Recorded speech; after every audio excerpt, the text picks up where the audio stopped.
Quoi? Je vous en prie. Ouais. Ah, je m'étais assoupi, quoi. Ah ben voilà. Parce que vous travaillez pas aujourd'hui. Non. Et donc quand on travaille pas, ben, on se détend. Ouais, Non. ça, ouais. Vous vous êtes pas détendu. Ah non, j'étais tellement fatigué ou stressé que je pensais pas être capable de... Enfin, puis j'ai pas le réflexe de me reposer, quoi. Je m'aperçois en fait que ça fait quelques semaines que je tiens sur les nerfs, quoi, quand même. Mais bon, c'est ma mère qui me laissait pas trop me reposer, quoi. Ah.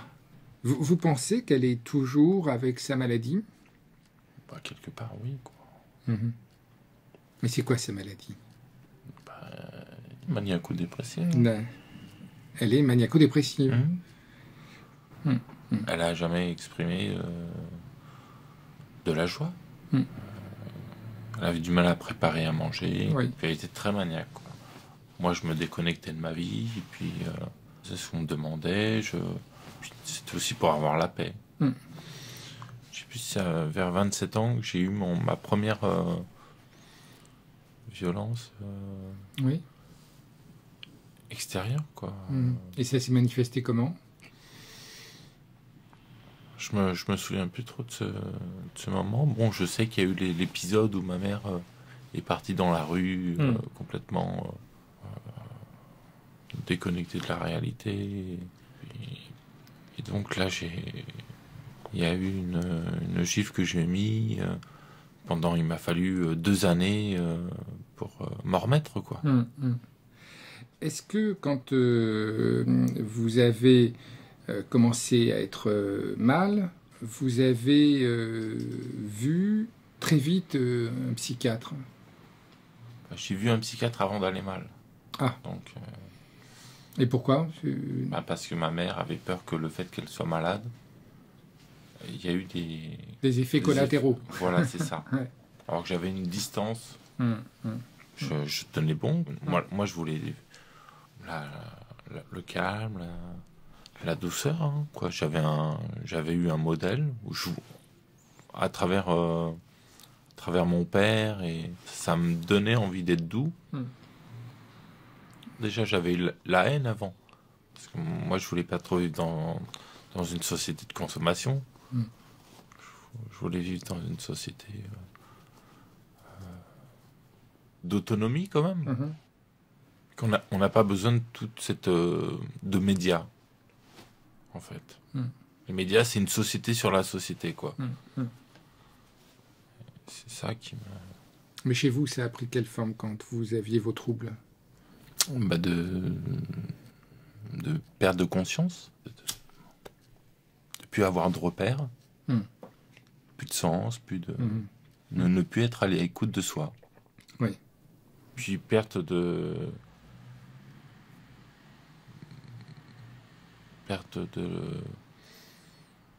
la dignité, un petit peu, la dignité masculine, je sais pas si... Puis des aveux complets de moi, quoi. Enfin... Perte des désirs? Ah oui. Là, je tournais en rond, vraiment, je sais pas, peut-être 16 heures au minimum par jour, quoi. J'essayais de ressentir quelque chose, peut-être. J'essayais de trouver une accroche. Il y en a qui se tapent la tête dans le mur. J'ai senti que je tombais malade. D'ailleurs, j'étais directement à Esquirol, quoi. Pour éviter de faire des choses moins bien. D'une manière... pas facile.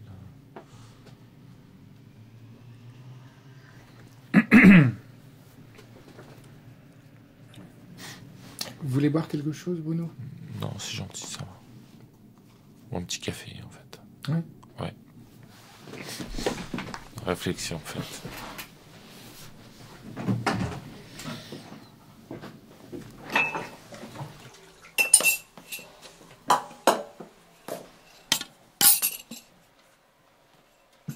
Voilà, il y a plein de gens qui sont gentils entre eux, tout ça. Et puis et qu'on laisse un petit peu de côté le côté social, le côté c'est qu'on laisse de côté les personnes qui s'excluent, quoi, qui sont en marge de la société. Et donc ils ont perdu toute dignité, aussi.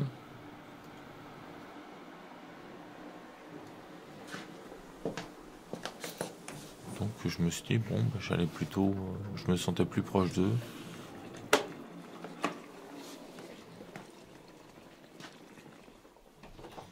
Que des gens heureux, quoi. Parce qu'on nous prend comme des... Il y a une compétition sauvage, il y a... c'est l'économie qui gère l'individu. On oublie l'individu, quoi. Ouais. C'est une société qui oublie, qui pense à l'individu comme objet de marchandises, comme surtout quand on est seul, quoi. Surtout qu'on n'a plus de résistance. Il y a des vainqueurs, il y a des perdants, quoi. Il y a une sélection, quoi, en quelque sorte. Alors... C'est mieux qu'au café.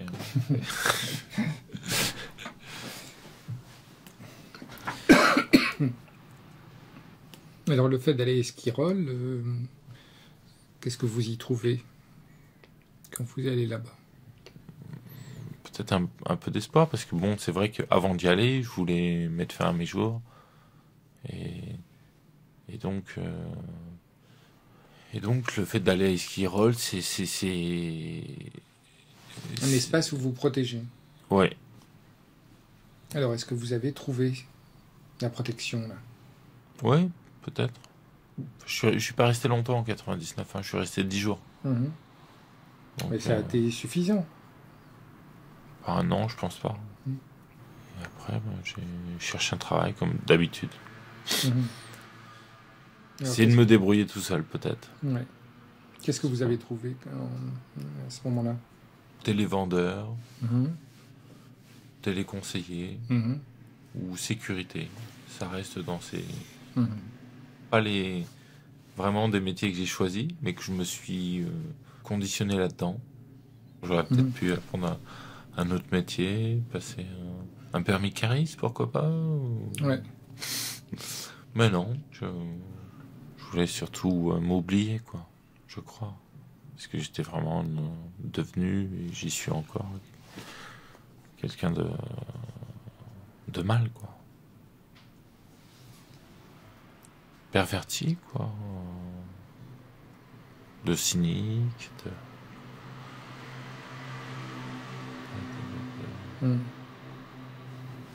Mais en sortant d'Esquirol, on vous demande quand même de voir un psychiatre? Non. Non. Non, non. Donc vous n'avez aucun suivi à ce moment-là? Non. Et puis après? Puis je rencontre une femme à ce moment-là, et je me dis l'illusion que ça va changer, ça va modifier votre vie. Voilà, enlever tous les problèmes, quoi. Vous vivez avec elle à ce moment-là? Oui, mais enfin, ça a duré quelques semaines. Hein. Oui, mais bon. Donc vous aviez un appartement à vous ou c'était chez vos parents? Non, non, elle avait un appartement. Elle avait des enfants. Ah oui, là, c'est un plan un petit peu galère, là. Ouais. Mais... Quand on n'est plus conscient, quand on a... quand on sait plus dire non.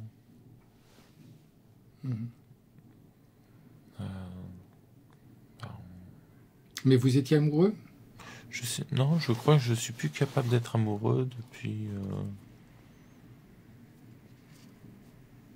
depuis que j'ai dû remplacer la haine par l'amour, quoi. Mais d'un autre côté, j'ai voulu toujours une partie de moi aider plus qu'aimer. Mais quand vous rencontrez cette femme, c'est pour l'aider ou c'est pour aimer et être aimé? Non, c'est pour aimer, je pense. Mais pas plus capable d'aimer, quoi. Être aimé, ça j'ai jamais aimé être aimé, alors. Donc après ces quelques semaines de vie commune, là, qu'est-ce qui vous fait arrêter? C'est elle qui vous met à la porte? C'est vous qui débranchez? Oui, parce que je sais que je suis pas assez... je maîtrise plus ma vie. Et je peux faire un peu plaisir, mais je peux pas apporter quelque chose de social, d'humain. Elle vous retient? Oui, un petit peu, quoi. Mais... Vous êtes triste à ce moment-là de cette séparation? Non. Pas d'affect? Ouais. Excusez-moi. Allô? Oui? Oui? Je souhaiterais quand même vous voir au préalable. Donc dès que vous êtes à Paris, vous me contactez, on se voit, puis ensuite je le vois très vite. Très bien, je vous en prie, au revoir. Qu'est-ce qu'on vous a dit par ailleurs dans tous ces parcours en psychiatrie, la psychologue, psychiatre, etc. Qu'est-ce qu'on a dit de votre pathologie? J'en sais rien du tout. Et aujourd'hui, vous vous définiriez comment? Peut-être schizophrène. Mais ça vous fait quoi d'être schizophrène?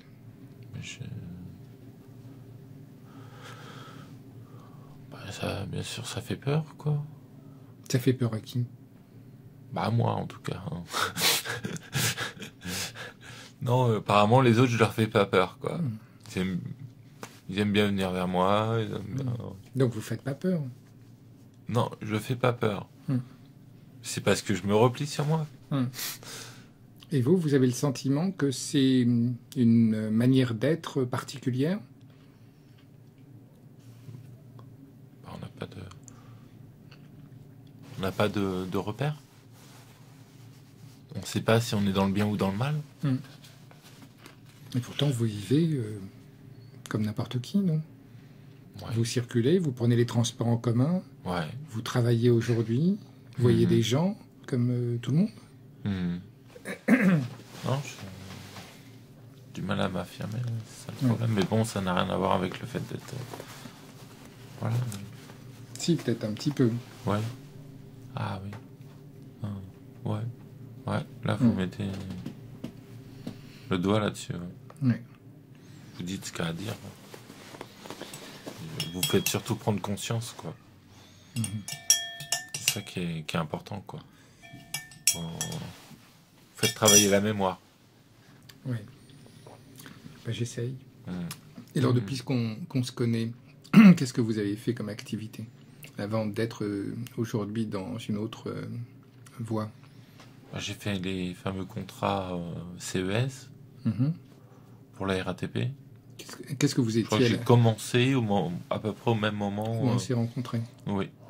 Et alors, c'était quoi ce contrat à la RATP? Assistant de régulation. On peut dire pousseur, hein, c'est... Pousseur à la RATP. Ouais. Ça consiste en quoi? À veiller à ce que les portes des RER se ferment bien, qu'il n'y ait pas une personne qui reste coincée entre deux portes. Ce qui retarderait le train, la personne, c'est pas grave. Mais ça retarderait le train qui doit rester pas plus de 30 secondes. Enfin, c'est un truc de fou, ce truc-là. Un petit peu de renseignement quand même au passage. Ouais, mais j'avais pas trop cette... ma manière d'aider les patients, c'est que je les accompagnais. Je quittais un peu mon poste et je les accompagnais sur leur quai, quoi. Vous avez remarqué ce que vous avez dit, là? Votre manière d'aider? Oui. Vous avez dit ma manière d'aider les passagers. Vous avez dit les patients. Ah, les patients. Ah ouais. Ah ouais. C'est vrai qu'il faut être patient sur les quais. Ah, j'ai plus de patience. J'ai donné toute ma patience, je crois. Je croyais que c'était quelque chose d'inépuisable, qu'on pouvait... Mais non, j'ai plus de... Aujourd'hui, vous n'êtes pas patient. Non. De patient, vous êtes devenu impatient. Ouais, ah ouais, tout à fait. Donc vous avez des désirs. Bah oui. Ouais, je pense, ouais. Déjà, de comprendre les choses, d'avoir un... De retrouver une certaine foi, puis une certaine sagesse, quoi. Après avoir perdu la raison, vous avez envie de trouver votre sagesse. Bah oui, parce que je crois que ça va bien ensemble, quoi. Vous êtes en bonne voie. Ouais, ben... On y va doucement. Mais ouais, non, je sais qu'il faut être impatient et rusé, quoi. J'ai dû avoir perdu pas mal d'humilité, je pense. Donc vous avez quel âge aujourd'hui, Bruno? Je vais sur 36, dans un mois, 36. 36 donc il faut lâcher, quoi. Ah ouais. Pour l'instant, j'essaie de refaire surface, d'accepter des règles et de plus se sacrifier, quoi, et de plus s'oublier, quoi. Plus s'effacer. Voilà, c'est ça. On arrive déjà en fin de... C'est moi qui dis, ça va vite. Pardon.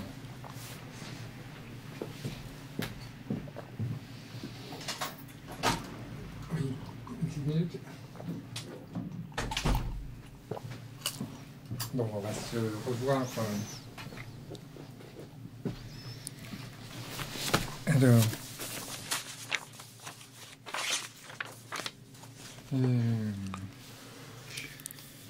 Vendredi, je travaille pas. J'ai travaillé samedi, donc... Alors, 17h. Ouais. Bon.